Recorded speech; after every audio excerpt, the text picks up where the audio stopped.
Picture this. A lone traveler moves across a windswept desert.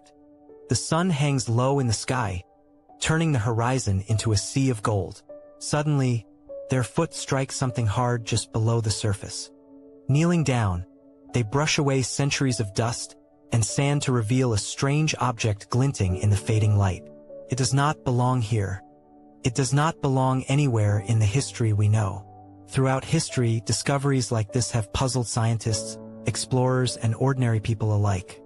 These artifacts are not just old relics. They are objects that should not exist. Some seem too advanced for the time period they come from. Others hint at knowledge or technology we believed humanity could not possibly have possessed thousands of years ago. The questions come quickly. Who made them? How did they know what they knew? And why do so many of these artifacts vanish into the shadows of history, studied for years yet never fully explained? Today we embark on a journey across continents and centuries to uncover 10 artifacts that defy explanation. Each one carries its own story of discovery, mystery, and controversy. Some scientists say they can be explained away with logic and reason. Others see them as clues to a forgotten past or perhaps something even stranger. By the time this journey ends, you may find yourself looking at human history in a completely different light. Because when evidence refuses to fit the story we have always told ourselves, we are left with only two options. We can dismiss it or we can rewrite history itself. Our first stop takes us beneath the blue waters of the Aegean Sea. It is the year 1901. A group of sponge divers is exploring the coastline near a tiny Greek island called Antikythera when they stumble upon the wreckage of an ancient ship. Among the treasure of statues, jewelry, and pottery lies a strange lump of corroded bronze. At first glance, it looks like nothing more than a ruined artifact barely worth saving. But when scientists begin to study it, they realize this is no ordinary discovery. Inside the crust of centuries lies a system of gears, dials, and inscriptions so intricate that it will take decades before its full purpose is understood. This is the Antikythera Mechanism. Built over 2,000 years ago, it is often called the world's first analog computer. And for good reason. Researchers eventually discover that this device could track the movements of the sun and moon, predict eclipses, and possibly even follow the positions of planets. Some experts believe it was also used to plan religious festivals or even the dates of the ancient Olympic Games. What makes the Antikythera mechanism so mysterious is not just what it did but when it was made. Historians date it to around 100 BCE, yet nothing approaching its level of complexity appears again for more than 1,000 years. European clockmakers in the Middle Ages would not produce anything with gears this precise until the 14th century. So where did this knowledge come from? Was it the work of a single genius lost to history? Or did entire schools of science and engineering flourish in the ancient world only to vanish without a trace? Modern scans using 3D X-ray technology have allowed scientists to recreate the mechanism digitally, revealing layers of complexity no one imagined were possible for that era. The inscriptions on its surface point to astronomical cycles so accurate they rival modern calculations. And yet, the deeper researchers look, the more questions arise. Was the Antikythera mechanism one of many such devices? Did it represent a level of scientific understanding wiped out by war or natural disaster? Or was it a lone masterpiece, the product of brilliant centuries ahead of its time? Until more evidence emerges from the depths of the Aegean, the Antikythera mechanism remains one of history's most extraordinary mysteries. A machine that should not exist but does. The story begins in 1938. A German archaeologist named Wilhelm K. Nigg is exploring the ancient ruins near Baghdad when he uncovers something that will ignite one of archaeology's greatest controversies. At first glance, it seems simple: a small clay jar, no more than 6 inches tall. But inside the jar lies a copper cylinder and, within that, an iron rod. It is a curious design. The iron rod shows signs of corrosion, as if it had once been exposed to liquid. The copper cylinder is carefully fitted, sealed with asphalt at the top, and the shape of the entire device seems purposeful. When Koenig examines it more closely, a thought occurs to him: what if this was not a container at all? What if it was a power source? Modern scientists later recreate the jar, filling it with vinegar or lemon juice. The result shocks everyone. The replica produces a tiny electrical current. In other words, this artifact, dating back 2,000 years to the Parthian Empire, functions as a primitive battery. But if that is true, it raises a question that shakes the foundations of history. How could people living centuries before the birth of modern science have known about electricity? Some researchers suggest the Baghdad Battery may have been used for electroplating, coating objects in thin layers of gold or silver. Others propose it might have served religious or medical purposes, its tiny spark seen as divine or mystical by ancient eyes. And then there are the theories no one dares to put in textbooks. Did someone thousands of years ago stumble upon the principles of electricity only for the knowledge to vanish with time? Or could this be evidence of something even stranger, an idea passed down from a forgotten civilization, or perhaps from somewhere beyond our world? Skeptics argue it might have been nothing more than a simple storage vessel, its electrical potential discovered by accident in modern times. But the question will not go away, because it works. Even today, the Baghdad Battery produces electricity when recreated. The original artifact now sits in the National Museum of Iraq. Visitors peer through the glass at this small, unassuming jar, wondering if it represents a lost chapter of science or a clue to something far bigger. What makes it so unsettling is not what it might mean. It was 1936 when a couple exploring near the small town of London in Texas stumbled upon something unusual. Sticking out of a rock formation was what looked like a piece of wood. But curious, they broke open the surrounding stone, only to uncover something that would soon spark decades of debate. A hammerhead made of iron attached to a wooden handle, locked inside rock that seemed millions of years old. At first glance, the hammer looked surprisingly modern. The handle was smooth, the head perfectly shaped. It did not appear to belong in ancient layers of rock. Geological analysis of the surrounding stone suggested it was over 100 million years old, long before humans were even supposed to exist. This discovery immediately created two possibilities. Either the rock was far younger than scientists believed, somehow forming around the hammer in recent centuries, or the hammer itself was far older than human history allows. As researchers examined it more closely, the mystery deepened.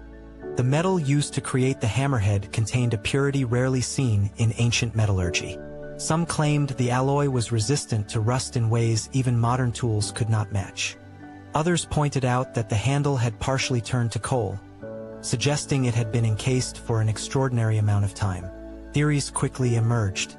Some suggested advanced civilizations might have existed long before recorded history, creating tools and technology we have yet to rediscover. Others pushed the idea even further, proposing the hammer might be evidence of time travelers or even visitors from beyond Earth. Skeptics offered more cautious explanations.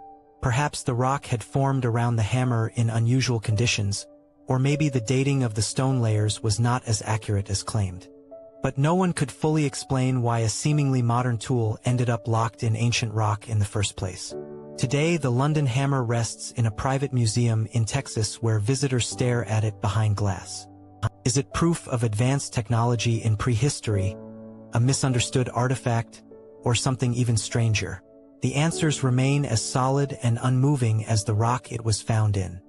In the year 1929, historians working in the archives of Istanbul's Topkapi Palace stumbled upon a rolled piece of parchment that had been gathering dust for centuries. When they unrolled it, they realized they were looking at a world map created in 1513 by an Ottoman admiral named Piri Reis.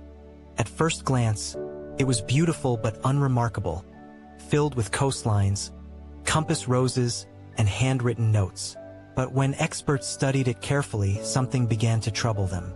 The map showed the coasts of South America, Africa, and parts of Europe with stunning accuracy for the early 16th century. But it also seemed to show something that should have been impossible: the coastline of Antarctica. This was strange for two reasons. First, Antarctica was not officially discovered until 1820, 3 centuries after this map was drawn.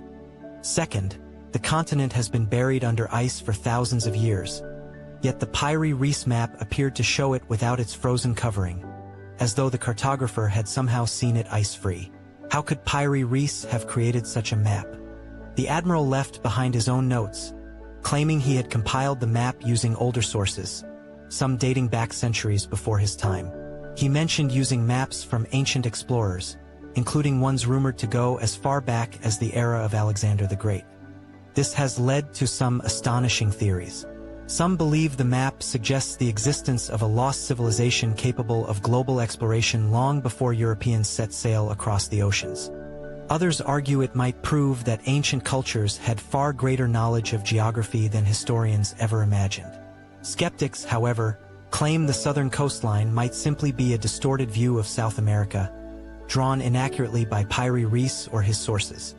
Yet modern studies comparing the map's southern section to satellite images show surprising similarities to the actual contours of Antarctica beneath the ice. Today, the original Piri Reis map is kept safely in the Topkapi Palace Museum in Istanbul. Visitors who see it cannot help but wonder, was it simply a product of guesswork and coincidence, or does it hold the key to a forgotten chapter of human history? It was 1938 when Professor Chi Pu-Ti led an archaeological expedition into the remote Bayan Har Mountains of China. Deep within a series of hidden caves, the team expected to find nothing more than ancient burial sites. Instead, what they uncovered would become one of the most debated discoveries of the 20th century. Scattered across the cave floors were hundreds of strange stone discs.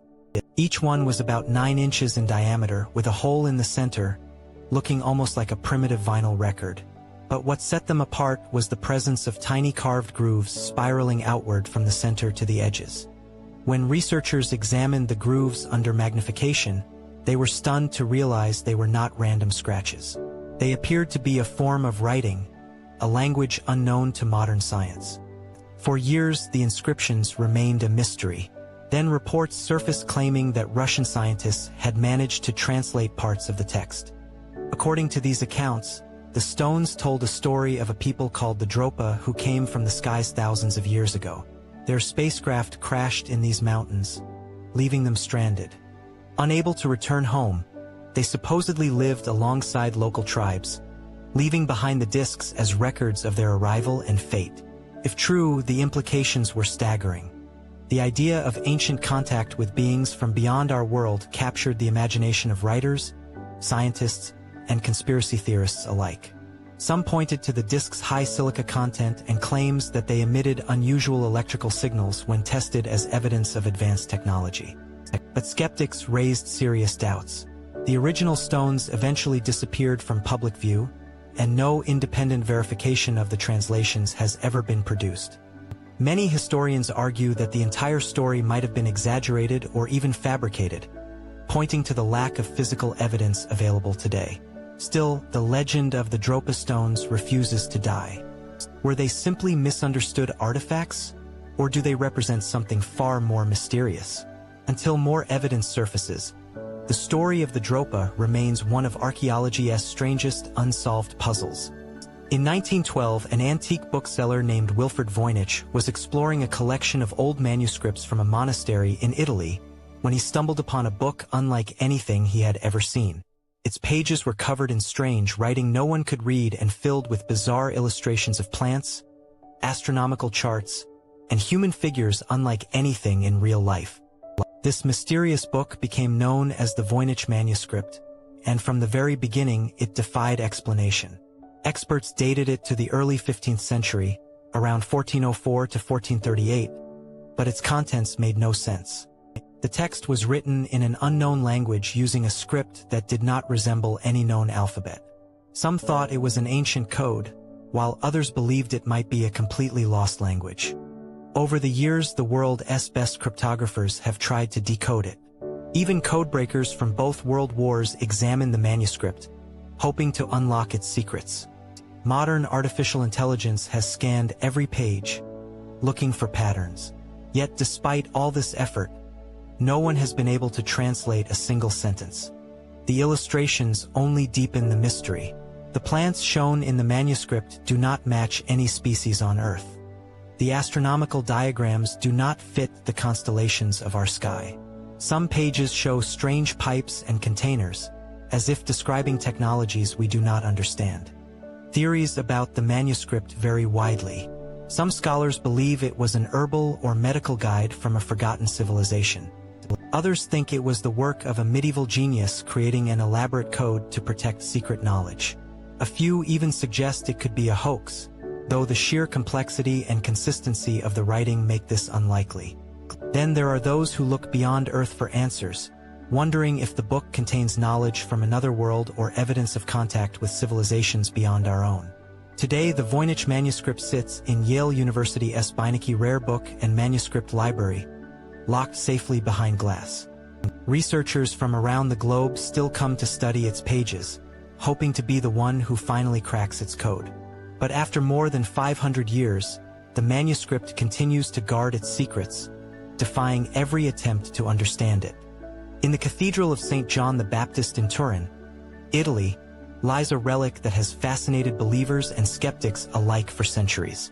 It is a long piece of linen cloth known as the Shroud of Turin. At first glance it seems ordinary, but faintly imprinted on its surface is the front and back image of a man who appears to have suffered crucifixion wounds. For many, this shroud is nothing less than the burial cloth of Jesus Christ himself.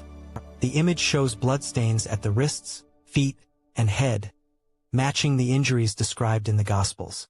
Yet what makes the shroud so mysterious is not just the image but how it was created. The markings on the cloth are not painted or drawn.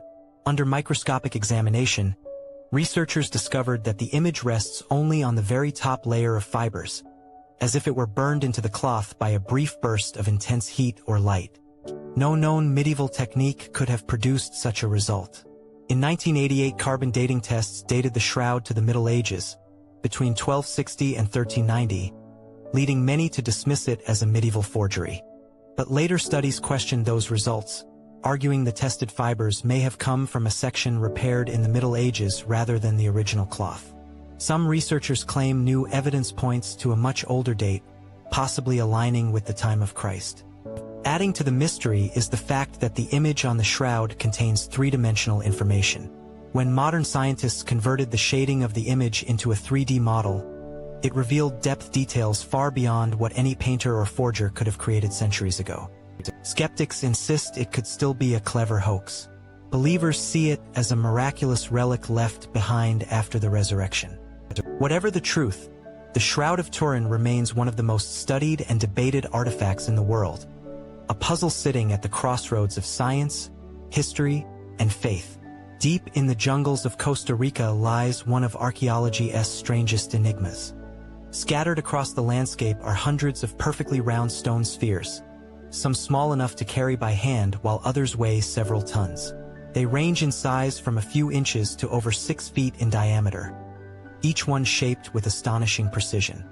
The spheres were first discovered in the 1930s, when workers clearing land for banana plantations stumbled upon them buried beneath layers of soil and vegetation.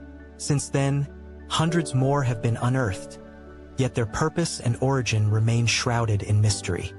No one knows exactly when they were made or by whom. The indigenous people of Costa Rica left no written records explaining them. Some theories suggest they were symbols of power or status for ancient chiefs. Others believe they aligned with the stars or marked important ceremonial sites. What puzzles researchers even more is how ancient people managed to carve such perfect spheres without modern tools. The stones are made of solid granite, a material incredibly difficult to shape, yet the surfaces are so smooth and symmetrical that they rival modern craftsmanship. Some claim the spheres were created using simple stone tools over decades of careful work. Others speculate that lost techniques or forgotten knowledge might have been involved. A few even suggest links to Atlantis or ancient civilizations far more advanced than history records. Today, many of the spheres are preserved in museums while others remain in the jungles where they were found. Visitors stand before them in awe, wondering what messages or meanings these silent sentinels carried across the centuries. Off the coast of a small Greek island called Antikythera, divers exploring a shipwreck in 1901 discovered something remarkable among the statues and treasures buried beneath the waves. At first it looked like a lump of corroded bronze, but inside were gears, dials, and inscriptions unlike anything ever found from the ancient world. This device, now known as the Antikythera Mechanism, dates back over 2,000 years. When reconstructed, it revealed itself as a complex astronomical calculator capable of predicting solar and lunar eclipses, tracking planetary movements, and even timing the ancient Olympic Games. What astonished scientists was the level of engineering involved. The gears were crafted with precision rivaling modern clockwork, centuries before such technology appeared anywhere else in the world. Nothing like it would be built again for at least 1,000 years. How did ancient Greek craftsmen achieve such sophistication? Was it the work of a lone genius, or did it represent knowledge passed down from older civilizations now lost to time? The Antikythera Mechanism forces us to rethink what ancient people knew about science and technology. It suggests that history may not be a straight line of progress but a story with forgotten peaks of brilliance hidden beneath the sands of time. Inside the Hathor Temple at Dendera, Egypt, lies a series of strange carvings on the walls. They show figures holding what look remarkably like giant light bulbs connected to long cables, with snake-like filaments inside. These images, known as the Dendera Light carvings, have led some researchers to speculate that the ancient Egyptians may have known about electricity. Mainstream archaeologists argue the carvings are symbolic, representing Egyptian mythology rather than technology. They point out that no physical evidence of electrical devices has ever been found from ancient Egypt. But the resemblance is striking. Replicas built by curious engineers using the same shapes and dimensions from the carvings have produced functional electric lamps powered by simple batteries similar to the Baghdad Battery. Could it be that ancient Egyptians had discovered ways to generate and use electricity thousands of years before modern science? Or are we simply projecting modern ideas onto ancient art? The debate continues, leaving the Dendera Light as one of history's most intriguing mysteries. From the Baghdad Battery to the Antikythera Mechanism, from the Piri Reis Map to the Shroud of Turin, each of these artifacts forces us to confront the same question. How much of our history has been lost, forgotten, or perhaps deliberately hidden? Human civilization is like a vast puzzle with pieces scattered across time. Every artifact we uncover adds a piece to the picture, yet some pieces do not seem to fit anywhere. They suggest chapters of our story we have not yet read, civilizations we have not yet discovered, and knowledge we have not yet understood. Perhaps the real mystery is not whether these artifacts should exist, but what they are trying to tell us about who we are and where we came from. And as we continue to dig through the ruins of the past, who knows what secrets still lie buried beneath the sands, waiting to rewrite the history of the world once again. If you enjoyed this journey into the mysteries of the ancient world, make sure to like the video, subscribe to the channel, and leave a comment below about which artifact you found the most fascinating. Share this video with friends who love history and mysteries, and stay tuned for more incredible stories from the past that